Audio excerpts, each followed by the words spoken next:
leap, to stretch out your arms into wings, to soar, to follow the gull, the tern, the swallow, the eagle, to glide, at one with, at home with, the breeze, and then in one timeless surge, to shudder to life, to throw off your shackles and fly. Kitty Hawk, North Carolina, December 17th, 1903. 4 times they flew that day. 4 times the ready signals were exchanged. The motor caught, the propellers turned, the restraining wire fell free, and the improbable assembly of wood and glue and cloth and wire and faith in wild surmise incredibly achieved liftoff and rose to meet the spanking December breeze. First, Orville. Time, 12 seconds. Distance, 120 feet. Then Wilbur. 12 seconds, 175 feet. Orville again. 15 seconds. A flight of 200 feet. Wilbur at the controls once more. Up and away for 59 seconds, 852 feet. Then, in the moment of victory, a trick of fate. Shortly after the 4th flight on the 17th, a gust of wind caught the flyer and turned it over, damaging it beyond immediate repair. Of course, that first plane was a marginal plane. I mean, it had just enough power to pull up, but they had everything figured to the minute detail. Horace Wright, nephew of Wilbur and Orville Wright. When they realized they could control it and it had those qualities, then they thought, well, now we'll build another one. And they never flew that 1903 plane again. And Ivanette Wright Miller, niece of the Wright brothers. No electricity. They reminisce about the early days, about the brothers' cycle shop on West 3rd Street in Dayton, and the first powered flight. I was in the 2nd grade, and nothing unusual happened that day until toward evening when Aunt Catherine came with a telegram saying that the boys had flown. They said the flight was a success and they'd be home for Christmas. My father was to inform the press. So he took the telegram and went on the streetcar down to the press and asked for the Associated Press representative. They said that if the flight had been 59 minutes instead of 59 seconds, they would have printed it. It was less than a minute. It wasn't newsworthy. Still in all, they were glad to hear that the Wrights would be home for Christmas. With the coming of the new year, now that was 1904, the brothers returned to the cycle shop on West 3rd Street to continue researching and developing their project. From the Diary of Orville Wright. Monday, January 11th, 1904. Spend morning in town looking up work on patterns and getting castings for cylinders and pistons for 3 engines. Took old engine apart to get new measurements for making new engine. In Wilbur's letter of January the 18th to Octave Chanute, his friend, his advisor, his fellow enthusiast, we are at work building 3 machines with which we shall probably give exhibitions at several different places during the coming season. Ribs and uprights they fashioned out of spruce. The new 18-horsepower engine would carry a heavier machine, 800 pounds or better. By gearing the engine to run a little faster, we will not only carry the additional weight, but will have enough surplus to increase the speed to about 40 miles an hour. 5 years of calculation and preparation. 5 years of trial and error, culminating with Kitty Hawk. And now 5 winter months they set aside. Orville invented a tunnel. Most of their calculations came from that wind tunnel. And of course, the first thing would be your how much power the wind had in actual pounds per square inch or square foot. And then I think they tried different surfaces, and they worked out a ratio between the lift a surface had and how much it pushed backwards against the wind. The wind would push backwards. And most of the early calculations were based on those two factors.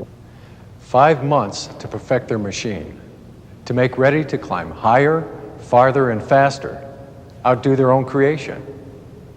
When Uncle Orv and Uncle Will came home from Kitty Hawk, they felt that they had to find someplace closer to Dayton to do their flying. And they needed the space they could afford. They found one place that seemed to be quite all right for flying, east of Dayton, a little bit northeast of Dayton. And they went to the farmer, Torrance Huffman, who owned the land. It was called Huffman Prairie. It was sort of a boggy territory. Wilbur went to Torrance Huffman and asked him if they could fly there. He offered them this land rent-free. The only thing was if you just didn't bother the cows. Huffman Prairie was a boggy flatland on the bank of the Mad River, much as it is today.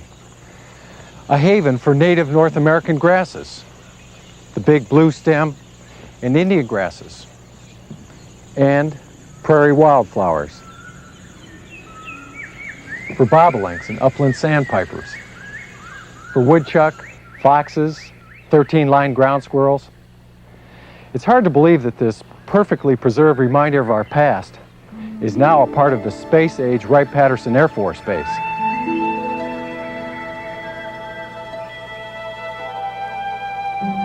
A traction trolley, the Dayton, Springfield, and Urbana Electric Interurban Railroad, known to one and all as the DSU, or Damn Slow and Uncertain, stopped at Sims Station, a small depot adjoining the Prairie.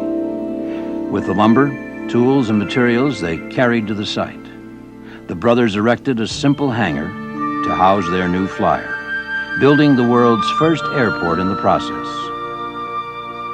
This pylon marks the position of the first hangar. The 1905 flyer was assembled here on Huffman Prairie.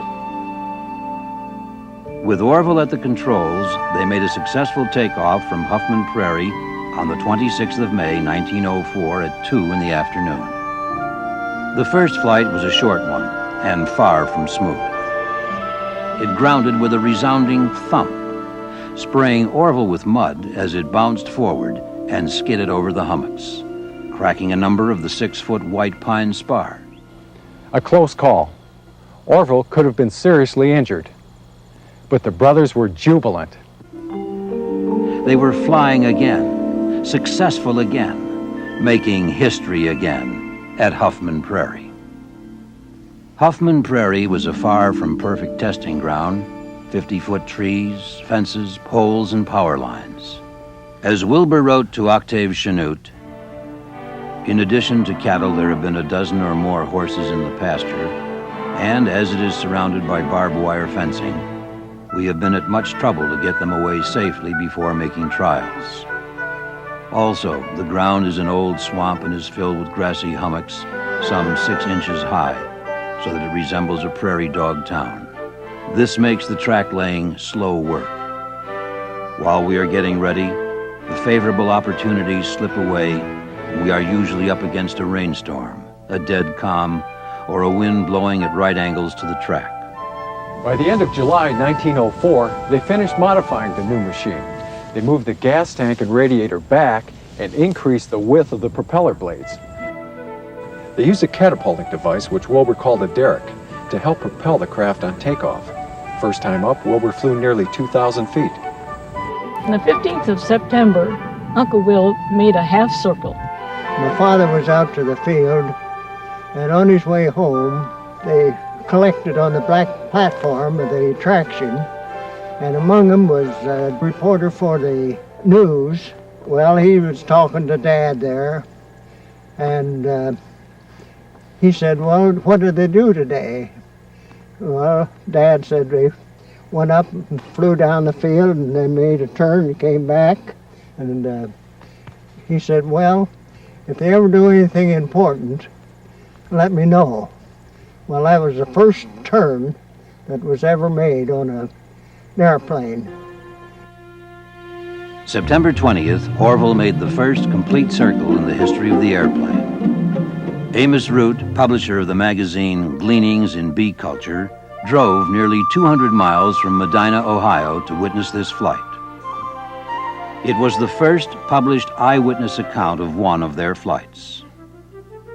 The 9th of November, Wilbur completed almost 4 circles of the Prairie, 2 3/4 miles in 5 minutes and 4 seconds, the best and longest flight that year.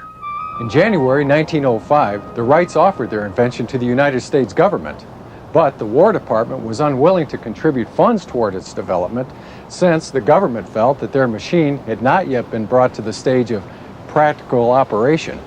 During the previous year, the Wrights had made 105 flights.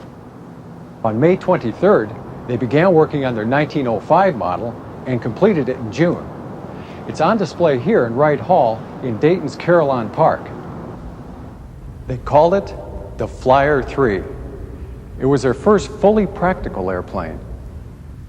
The operation of the tail rudder and the warping of the wings were made independent of each other. The camber of the wings was changed, and twin elevators called blinkers were added to assist the rear rudder in making a turn. They flew 10 miles, 11 miles, 12, 15.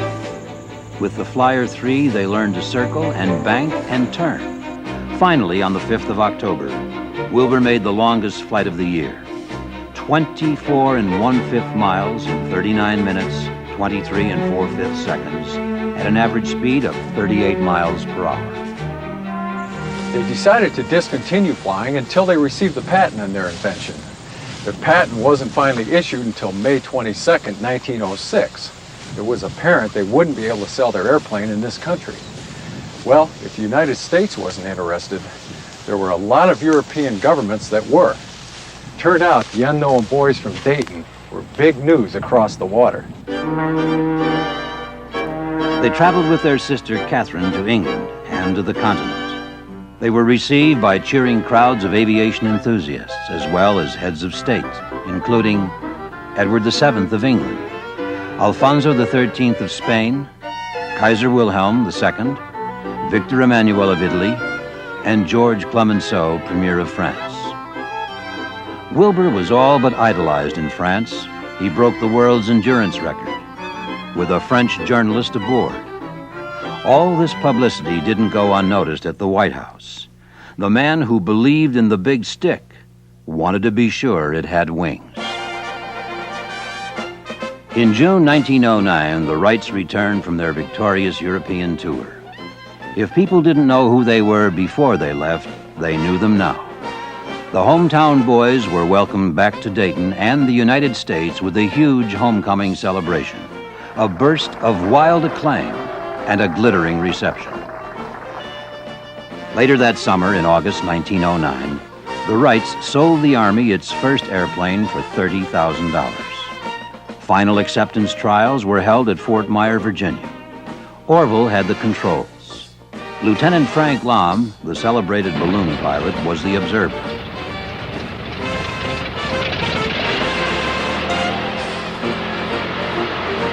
Specifications were exacting. It had to carry 2 people, sitting upright, and be capable of remaining aloft for 1 hour. And it had to pass a speed test of 40 miles per hour on a cross-country course. In addition, Signal Corps Airplane Number 1 had to be capable of wagon transport.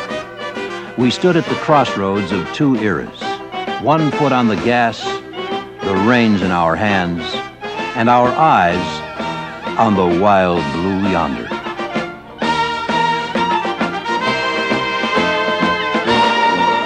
In 1910, Uncle Orv and Uncle Will returned to the Prairie, and they were ready to go into business. They'd constructed a factory on Dayton's west side to manufacture their airplanes. By November 1910, they were turning out 2 machines a month. The Wright airplanes were coming of age. They were very sophisticated in comparison to their earliest aircraft, the Wright Flyers. Now, Wright B. Flyer Incorporated of Dayton has built and flies this machine, which is very similar to the Wright's military Model B. Contact.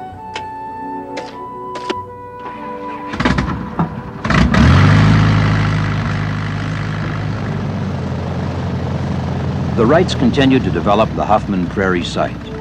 They built a new and larger hangar adjacent to the Sim station stop on the electric trolley line. They planned to use Huffman Prairie as an exhibition headquarters for their flying company.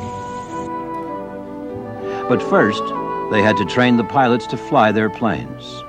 And so, they opened the Wright Company School of Aviation.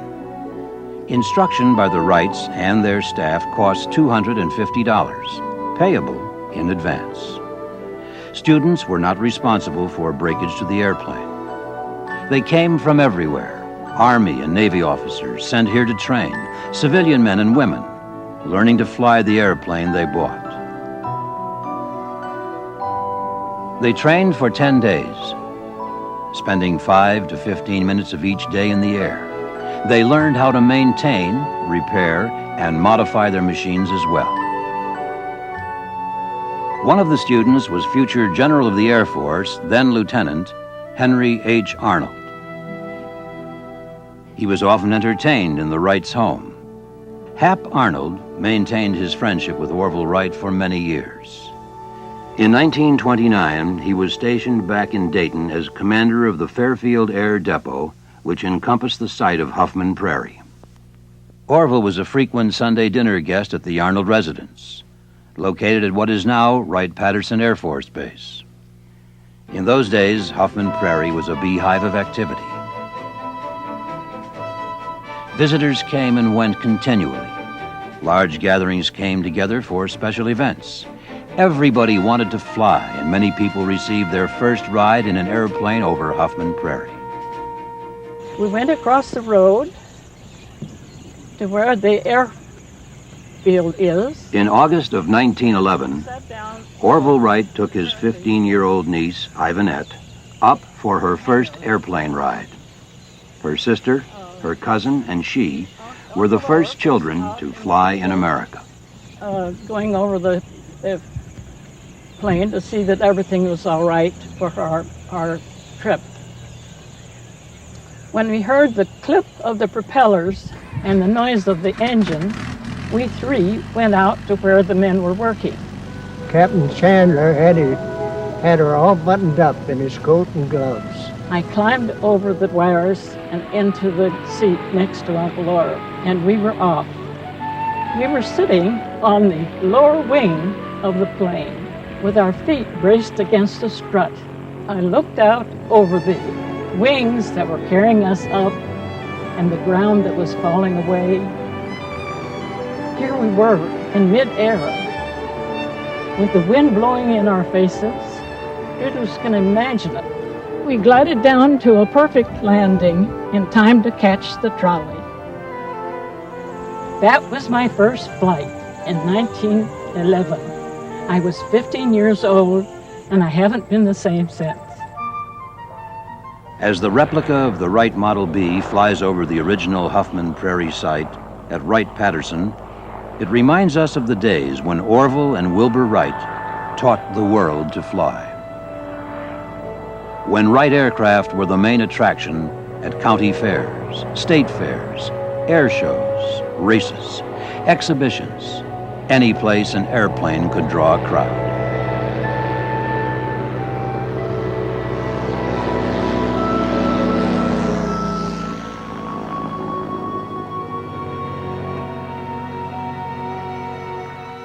The Wright Company had licensed airplanes sold overseas by British, French, and German companies. The school and exhibition company flourished.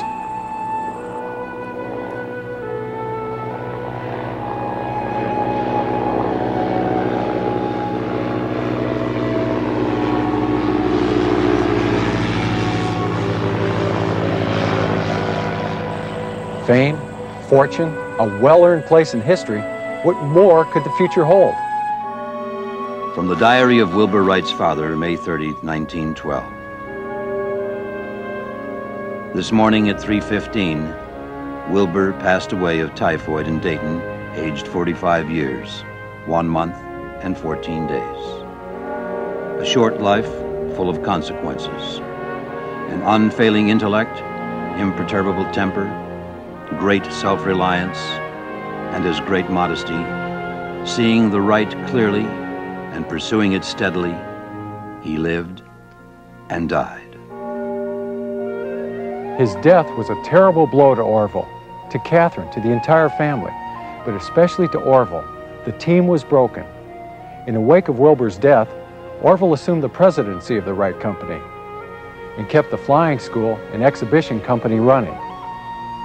He also continued his experimentation in aviation and his personal career as an inventor. In 1913, he was awarded the prestigious Aero Club Trophy for his development of the automatic stabilizer, shown here on the Model E, one of 2 Wright models that featured a single propeller. Under Orville's guidance, the Wright Company continued to manufacture new aircraft, experimented with hydroplanes, developed a wheel control and an automatic pilot. In 1915 and 1916 on Huffman Prairie, a continuous flow of Wright students graduated to become the world's earliest pilots. Canadian students, eager to earn their wings for World War I service, enrolled in the famous Wright School of Aviation. One of them, A. Roy Brown, was credited with shooting down Baron von Richthofen. In the summer of 1916, the Wright Aviation School trained its last pilots and the Prairie fell silent. It was the end of an era. In 1917, Huffman Prairie became part of Wilbur Wright Field, a U.S. Army training school for pilots in World War I, and the forerunner of today's modern Wright-Patterson Air Force Base. The abandoned hangar remained standing on the Prairie until World War II. In 1940, monies donated by the citizens of Dayton were used to honor the Wrights and those they taught to fly on Huffman Prairie. This memorial to the Wrights and their achievements was built on a bluff overlooking the Prairie.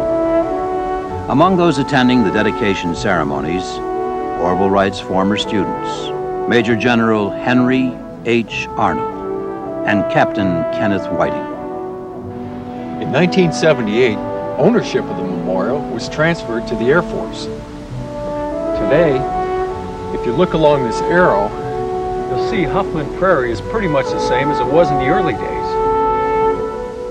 The same line of trees borders the prairie on the north. Grassy hummocks and wildflowers still dominate the landscape. Only a simple pylon to remind us that this spot was once alive with the buzz of biplanes in the hands of daring young aviators.